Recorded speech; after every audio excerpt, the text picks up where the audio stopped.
There was a record crowd of almost 7,500 at Scotstoun for the visit of Ulster, who were on fire at home to Connacht last time out, scoring 8 tries. Mark Anscombe's men started the night second in the table. After a marvellous win at Thomond Park previously, Warriors' confidence was sky high for this game. The Scots looking for their first double over Ulster since 2010. The home side started brightly and got their reward in the 9th minute when Ulster were penalised for side entry into the ruck. Side entry! And Finn Russell, in at number 10 for Duncan Weir, notched the first points of the game. Glasgow with a 3-0 lead approaching 10 minutes. Ulster were back on level terms in the 21st minute with a Paddy Jackson penalty. The Irish international out half in good form, and he was on the mark again here. Jackson added another penalty for 6-3 on 25 minutes. And then Warriors number 8, Ryan Wilson, was yellow carded for slowing the ball at the ruck. Slowing the ball, 10 minutes. It meant 10 minutes in the bin for him. And Jackson tagged on another penalty for a 9-3 lead for the visitors. Chances were few and far between, although a few minutes before the break, the Scots came close when Mark Bennett broke through the Ulster defence before finding Peter Horne, who looked set to score on his return to the starting 15 after an 11-month absence, only to be denied by Luke Marshall's try-saving tackle.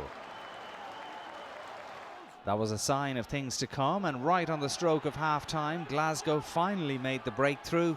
Russell found the onrushing Sean Maitland, who confirmed his international class with a 3rd try in as many matches. A well-constructed and finished score, and when Russell landed the conversion, Warriors took a narrow 10-9 lead in at the break. 2 minutes after half-time, Sean Doyle was yellow carded for slowing the ball down.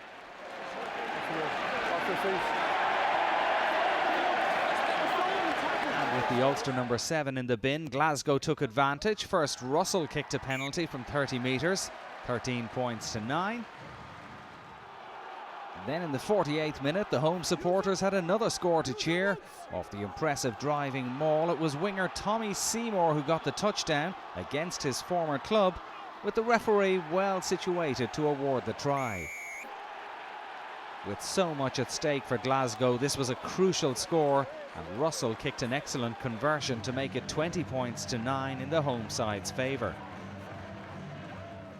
Ulster piled on the pressure in response and came very close to a try of their own midway through the second half. Nick Williams got over the line after a maul, but the TMO was called into action. And like the referee, he was unable to see the ball being grounded, so a scrum 5 was awarded.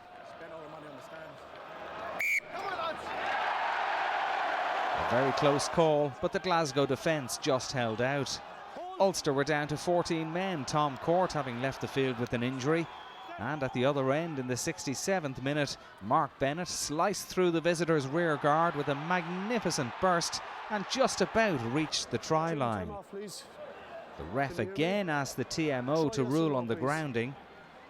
There's no doubt that Bennett's mazy run was hugely impressive.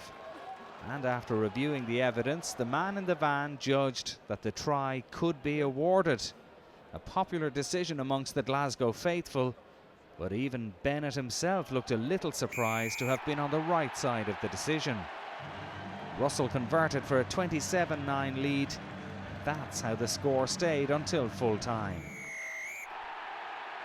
So Glasgow consolidate their place in the playoff zone with a 5th win in a row and move above Munster into 3rd place in the table, at least temporarily. Ulster have another tough game coming up as they face Leinster at Ravenhill next time.